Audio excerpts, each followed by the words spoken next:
Assalamualaikum warahmatullahi wabarakatuh. Good evening, Miss Saidatun and friends. We'd like first of all to thank you all for giving us time to deliver our presentation here today. We are from Group 12.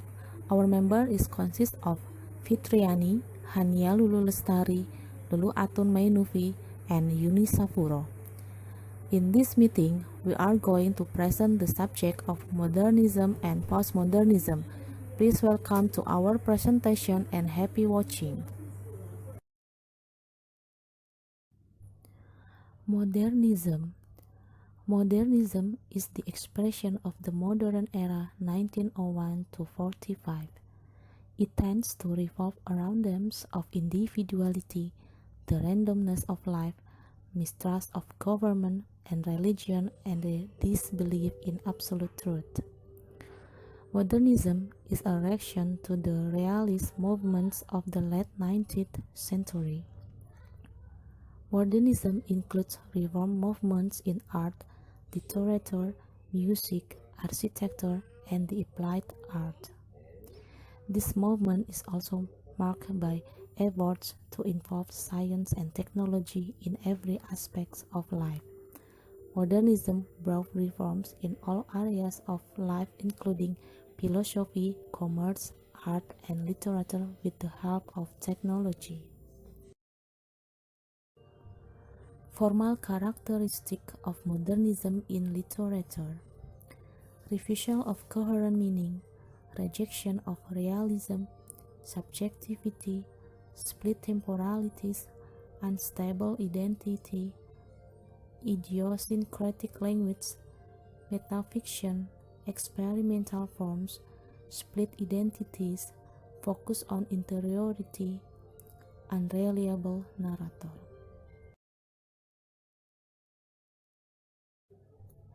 Influences of modern literature: Charles Darwin, 1809 to 1882, Karl Marx, 1818 to 1883, Sigmund Freud, 1856 to 1939. This is not to say that modern authors were ardent evolutionists or Marxists or even practitioners of Freudian psychology. Rather, these thinkers simply fluid and framed the perspective and debates that formulated so much modern art and literature. Today, Freud-specific theories are largely dismissed as unscientific. Still, this idea has a profound influence on art and literature as much as on our common, daily perception or conception of existence and reality.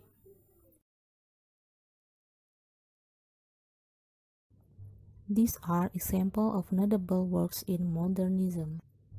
First, James Joyce, 1882 to 1941, was an Irish novelist, short story novel writer, poet, and playwright born in Dublin. Second, Virginia Woolf, 1882 to 1941. During the interwar period, Woolf was a significant figure in London literary society and a member of the Bloomsbury Group. Third, Gertrude Stein, 1874 to 1946. He was an American writer who pioneered the development of modern art and modernist literature, who spent part of his life in France. Fourth, Ezra Pound, 1885 to 1972. He was an American expatriate poet, critic, and a major figure in the early modernist movement for poetry.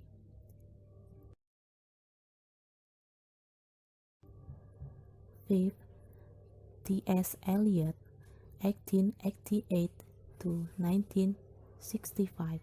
He was a modernist Anglo-American poet, playwright, and major literary critic. Sixth, William Faulkner, 1897 to 1962. He is an American writer from Mississippi. Faulkner won the Nobel Prize in Literature in 1949. Okay, Now we are going to the discussion of postmodernism. Postmodernism is a literary movement. This movement was a reaction to the disillusion modernism brought about by Second World War. This movement refers to situations that do not have a central hierarchy, are ambiguous and diverse. Developments in society, economy, and culture in the 1960s were heavily influenced by postmodernism. Then, no doubt with the emergence of postmodernism attracts a lot of attention from everyone. Various fields of life and disciplines almost simultaneously respond to the theme of postmodernism. Next is formal characteristics of postmodernism in literature. The first is metafiction, fragmentation, multiple points of view, pastiche, irony, and the last is intertextuality. And there is one figure of postmodernism, namely Jean-Francois Lyotard. He was born in France 10 August 1924. He was a post-structuralist philosopher, but he was later better known as one of the important thinkers of the postmodernist of philosophy, who is famous for his ideas on the rejection of the grand narrative. In his book entitled The Postmodern Condition, a report on knowledge, he defines that postmodernism as all criticism of universal knowledge, of the metaphysical tradition, functionalism, and modernism.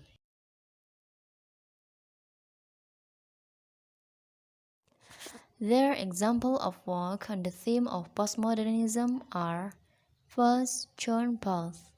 He was an American novelist and short story writer, known for the postmodernist and metafictive quality of his work. His work is Lost in the Funhouse. This is a short story collection. The postmodern stories are extremely self-conscious and self-reflexive and are considered to exemplify metafiction. Second, Thomas Pynchon. He was an American writer known for his dense and complex works of fiction. His work is The Crying of Lot 49. This story appears to be about cultural chaos and communication as seen through the eyes of a young woman who finds herself in a hallucinogenic world disintegrating around her. Third, Raymond Federman. He was a French-American academic and novelist, also known for poetry, essays, translations, and criticism. His work is Double or Nothing. This story focuses on a Jewish man moving into America and experiencing a different form of life. Third, John Fowles. He was an English novelist of international renown, critically positioned between modernism and postmodernism. His work is The French Lieutenant's Woman. Its story containing postmodern historical fiction. Besides works, there is a postmodernism drama of the absurd. First, Samuel Beckett. He was an Irish avant-garde novelist, author of books, plays, poetry, and theater director. His drama is Waiting for Godot. The play consists of conversations between Vladimir and Estragon, who are waiting for the arrival of mysterious Godot, who continually sends word that he will appear but who never does. Second, Tom Stoppard.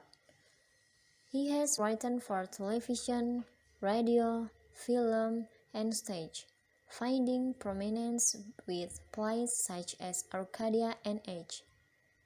His drama is Travestis. Travestis imagines the interactions of three famous revolutionaries. And the last is postmodern film. The goals of postmodernist film are to subvert the mainstream convenience of narrative structure and characterization and to test the audience. The example is Taxi Driver. Tells the story of a taxi driver who is a soldier after the Vietnam War. The next material is the era of avant-garde postmodernism in 1918, where at the time many of the works of avant-garde postmodernism are exaggerated and overshadowed by women's and minority literature. Over the last few decades, literature has generated a lot of important and has occasionally reverted to more traditional narrative technique and genre, often emphasizing social political message over academic and structural antique. There are examples of novel input whose techniques and genre are more traditional and often emphasize socio-political rather than antiques and structural, and written by women, such as Sylvia Plath (1932 to 1963). The Bell Jar is the only novel written by American writer and poet Sylvia Plath. Originally published with pseudonym Victoria Lucas in January 1963, it's a semi-autobiography with a disguised place and people. Second is Doris Lessing, 1919 to 1918. The story is told from the point of view of the matriarchal utopian Zone 3 and is about gender conflict and the breaking down of barriers between the sexes. The third is Erica Jong, 1942 to 1973, an American novelist, satirist, and poet, known particularly from her 1973 novel From Fear of Flying. The book became famously controversial for its attitude towards female sexuality and figured prominently in the development of second wave feminism. And the last is Margaret Atwood, 1939 to 1985. His novel The Handmaid's Tale stuck this image in our minds, took its depiction of future dystopia where women must undergo reproductive slavery in order to conceive children of the elite, and the red coat and the white hat are the uniform of submission. Differences between modernism and postmodernism. Period. Modernism and postmodernism. You can read this and then learning from the past. Modernism believes in learning from experiences of the past and also has much trust in the text that tells about the past. Postmodernism did not firmly believe in benefiting from the past experiences. In fact, they questioned the authority of textbooks. Next, originality of work. Modernism paid a lot of attention to original work. When we say original work, this work came from all fields such as painting, sculpture, architecture, and pottery. Postmodernism did not give such attention to original work. They considered such work as pieces that gained popularity due to propagation. Art. Modernism artists created their pieces following the traditional method of making art. Postmodernism artists did not follow the traditional method of making art. They rather use media to increase the speed of the creation of their pieces. And then, gaining of knowledge.